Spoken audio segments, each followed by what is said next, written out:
তো ফাইনালি বলিউডের মতো এবার আশিস চাঞ্চালানিও হরর কমেডি ট্রেন্ডে কিন্তু নিজের নাম লেখালো। আজকে আশিস চাঞ্চালানির ইউটিউব চ্যানেল থেকে তার আপকামিং প্রজেক্টের একটা ট্রেলার কিন্তু ড্রপ করে, যেটা নাম হচ্ছে একাকী। আর এটাও কিন্তু ওই হরর কমেডি জনরার ওপর বেস্ড করে হতে চলেছে। প্রায় 2 বছর ধরে আশিস চাঞ্চালি কিন্তু তার নিজের ইউটিউব চ্যানেল থেকে একদম গায়েব ছিল। তাকে অন্যের ভিডিওতে টুকটাক ফিচার হতে দেখা গেলেও তার নিজের চ্যানেলে কোনো ভিডিও সে আপলোড করেনি। অবশেষে একটা শোতে গিয়ে সে রিভিল করেছিল তার 2 বছরের এই গায়েব থাকার কারণ। সে বলেছিল যে তারা একটা ওয়েব সিরিজ বানাচ্ছে। তো এটাই সেই ওয়েব সিরিজ যার নাম হচ্ছে একাকী। তো দেখব 2 বছর সে দিয়েছে এই ওয়েব সিরিজটা বানানোর পেছনে। দেখা যাক তার ট্রেলার কেমন কি হয়েছে। তো চলো আগে দেখে নিই, তারপর ভালো লাগা খারাপ লাগা সব কিছু তোমাদের সাথে শেয়ার করব। চলো।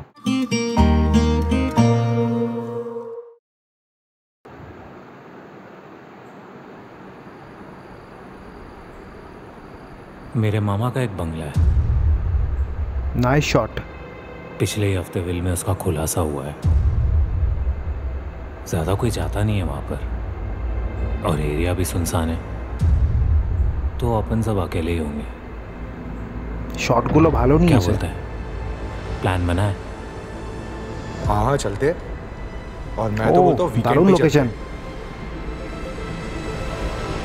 वैसे ये बंगले का नाम क्या है? एकाकी विला।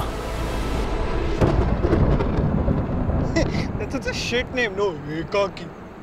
पिंकू नाम के लोग दूसरों के नाम पे कमेंट ना ही करे तो अच्छा है।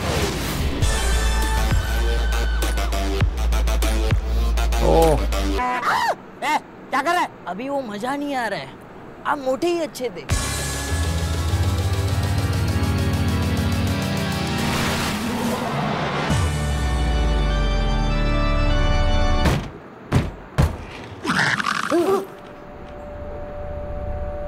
ये आवाज कहाँ से आई?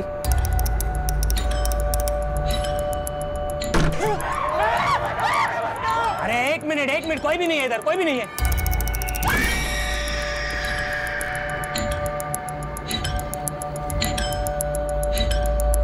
ব্যাকগ্রাউন্ড স্কোর কিন্তু ভালো, বেশ ভালো। इस घर में भूत है। तुम लोग ऐसा खुलने में भूतों की बातें कैसे कर रहे हो? तो क्या शौचालय में जाके बात करें?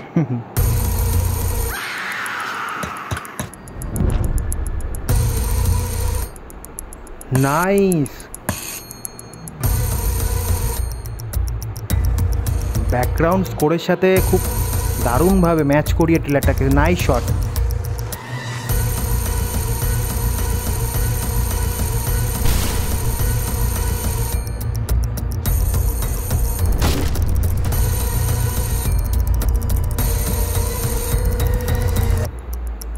तुम्हें क्या लगा तुम सब अकेले हो?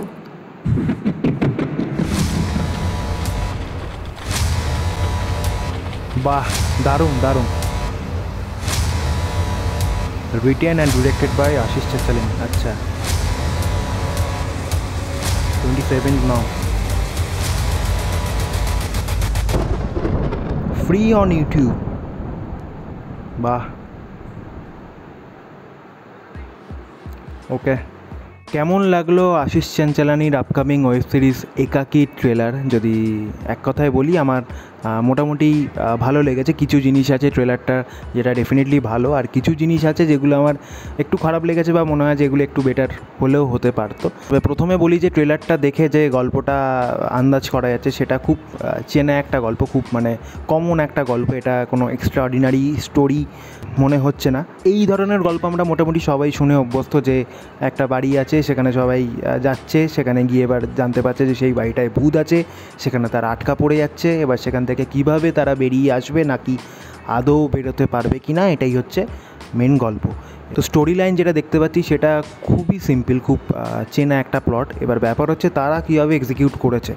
এই পুরো গল্পের মধ্যে কোথায় কোথায় টুইস্ট অ্যান্ড টার্নস রয়েছে, সেগুলো কীভাবে মানে কি বলবো, যারা অডিয়েন্স তাদেরকে এনগেজ করে রাখবে, সেটা হচ্ছে এখন দেখার ব্যাপার। এবার যদি বলি ট্রেলারটার কী কী আমার ভালো লেগেছে, তাহলে অবশ্যই বলতে হয় ট্রেলারের মধ্যে কিছু শট নেওয়া হয়েছে, সেগুলো কিন্তু সত্যিই ভালো। একদম প্রথমেই যে ট্রেলারটা যেটা শুরু হচ্ছে, একদম বাড়িটার যে ওপর থেকে এরিয়াল যে শটটা দেখাচ্ছে সেটা কিন্তু দেখতে খুব ভালো লাগছে। ইভেন মাঝে এক জায়গায় যে বাড়ির আলোগুলো নিভে জ্বলছে ওই সিন যেটা দেখালো ওটাও বেশ দেখতে ভালো লাগছে। ভিজুয়ালি ট্রেলারটা সত্যিই খুব সুন্দর। আর সবথেকে বড় কথা হচ্ছে রিয়েল লোকেশানে গিয়ে তারা শ্যুট করেছে। মাঝখানে যে শুরুর দিকে একটা যে শট রয়েছে যে পুরো ওই বড় একটা গাছের নিচে দাঁড়িয়ে সবাই, তো ওই শটটা বেশ ভালো লেগেছে। বা তারপর মাঝখানে একটা যে জায়গা দেখালো পুরো একদম চারিদিকে কোনো গাছপালা নেই, নির্জন জায়গা, তার মধ্যে থেকে গাড়িটা আসছে, তো সেই শটগুলো বেশ ভালো। কি সেকেন্ড হচ্ছে ট্রেলারটার এডিটিং। শুরুর দিকে ট্রেলারটা কিছুটা ফ্ল্যাট মনে হলেও যেখান থেকে ওই মাঝখানে এক জায়গায় বললো না যে ভূতের কথা কীভাবে এত নর্মালভাবে বলছো, তো তার রিপ্লাই আশিস বলল যে ভূতের কথা বলতে গেলে কি শৌচালয়ে গিয়ে বলতে হবে, তো ওই জায়গাটার পর থেকে পার্টিকুলারলি ট্রেলারটা কিন্তু আপলিফ্ট হয়। সেখান থেকে যেভাবে ট্রেলারটা এডিট করা হয়েছে, ব্যাকগ্রাউন্ড মিউজিকের সাথে ম্যাচ করিয়ে একটা টিকটিক করে একটা সাউন্ড হচ্ছে, তার সাথে যেভাবে সিনগুলোকে কাটা হয়েছে ম্যাচ করে, সেটা কিন্তু দারুণ, সেটার প্রশংসা করতেই হয়। আর তার সাথে সাউন্ড ডিজাইনিং বা ব্যাকগ্রাউন্ড স্কোর দুটোই কিন্তু আমার দারুণ লেগেছে। স্পেশালি ওই যে পার্টিকুলার যে জায়গাটার কথা আমি এক্ষুনি বললাম, সেই জায়গাটার পর থেকে যেভাবে প্রত্যেকটা সাউন্ড যেভাবে কানে লাগছে আর তার সাথে যেভাবে সিনগুলো চেঞ্জ হচ্ছে, সেটা কিন্তু দেখতে আমার দারুণ লেগেছে। তবে ভিজুয়ালি সত্যি কথা বলতে দেখে কোথাও গিয়ে তোমার মনে হওয়ার জায়গা নেই যে এটা কোনো ইউটিউব ভিডিও বলে, যথেষ্ট কী বলবো প্রিমিয়ামনেস সেটার মধ্যে কিন্তু রয়েছে। এই কাজটার মধ্যে সেই প্রিমিয়ামনেসটা ডেফিনেটলি রয়েছে। এবার আসি আমার কোন কোন জায়গায় একটু খারাপ লেগেছে বা আমার মনে হয়েছে যে হ্যাঁ এই জায়গাগুলো একটু বেটার হলেও হতে পারতো। প্রথম কথা হচ্ছে আশিস চাঞ্চালানির অ্যাক্টিং, যেটা সে বাকি 4টে ইউটিউব ভিডিওতে করে এসছে এতদিন ধরে, তার অ্যাক্টিং এখানে সেই ধরনেরই লাগছে। মানে যে একটা ওয়েব সিরিজের জন্য বা নিজেকে আলাদাভাবে প্রিপেয়ার করা বা আলাদাভাবে নিজেকে প্রেজেন্ট করা, যেটা আমরা দেখেছিলাম ভুবন বামকে, তার যে তাজা খবর যেটা এসেছিলো সেখানে যেমন আমরা একদম ডিফারেন্ট শেড তার দেখতে পেয়েছিলাম। তো এইখানে আশিস চাঞ্চালানির ক্ষেত্রে সেই জিনিসটা কিন্তু আমার মিসিং লেগেছে। হয়তো এটাও হতে পারে যে তাকে তার অডিয়েন্স যেভাবে বাকি ভিডিওটাতে দেখে আসছে, তাকে যেভাবে দেখতে অভ্যস্ত, সেইভাবেই সে নিজেকে হয়তো এখানে তুলে ধরতে চেয়েছে। বাট এটা একদিকে ভালো দিক হলেও একদিকে কিন্তু কোথাও গিয়ে এটা খারাপ দিক হলেও হতে পারে। তো আমার মনে হয় যে আশিস চাঞ্চালানির পারফরমেন্স আরও বেটার হওয়া উচিত ছিল কিছু কিছু জায়গায়।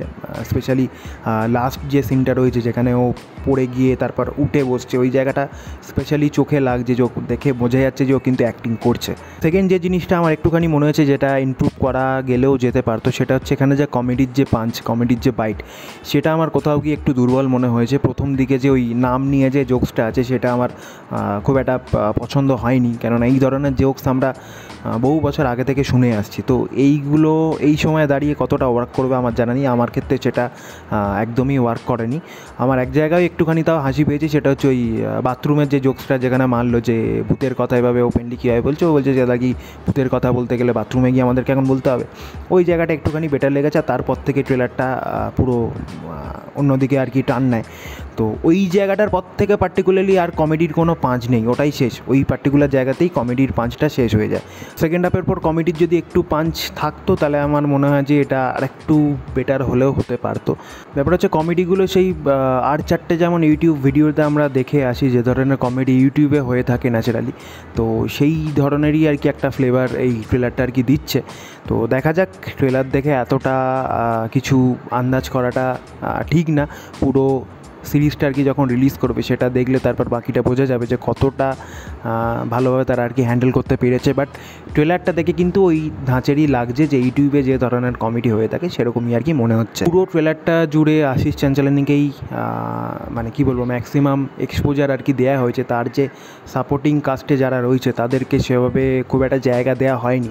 সবথেকে সারপ্রাইজিং ব্যাপার হচ্ছে এই সিরিজটার ডিরেক্টর আশিস চাঞ্চালানি, লিখেছেও গল্প লিখেছেও আর কি সে, এখানে অ্যাক্টিং করছে সে, ইভেন কো প্রডিউসারও আশিস চাঞ্চালানি। তো এত কিছু সে একা হাতে সামলেছে, 2 বছর পর সে ফাইনালি কামব্যাক করেছে। তো দেখা যাক সিরিজটা রিলিজ হলে তারপর বাকি জিনিসপত্র বোঝা যাবে কতটা ভালোভাবে সে একা হাতে এই প্রজেক্টটা সে সামলেছে। ওভারঅল আমার মোটামুটি ঠিকঠাকই লেগেছে। হ্যাঁ, কিছু জায়গায় একটু বেটার হলে তাহলে হয়তো আরও ভালো হতে পারতো, বাট চলো কি আর করা যাবে। তোমরা জানিও তোমাদের কীরকম লাগলো আশিস চাঞ্চালানির আপকামিং ওয়েব সিরিজ একাকী ট্রেলার। তো এই ছিল আমার রিয়াকশান, এই ছিল আমার ওপিনিয়ন এই একাকী ট্রেলারটা নিয়ে। তোমাদের যদি ভিডিওটা ভালো লেগে থাকে তো অবশ্যই লাইক করে দিও, তোমাদের মতামত অবশ্যই কমেন্ট করে জানিও, আর চ্যানেলে যদি নতুন হয়ে থাকো তো অবশ্যই সাবস্ক্রাইব করে দিও। তো আজকের মতো এইটুকুনি, দেখা হবে আবার নতুন কোনো ভিডিওতে। Till then take care and by.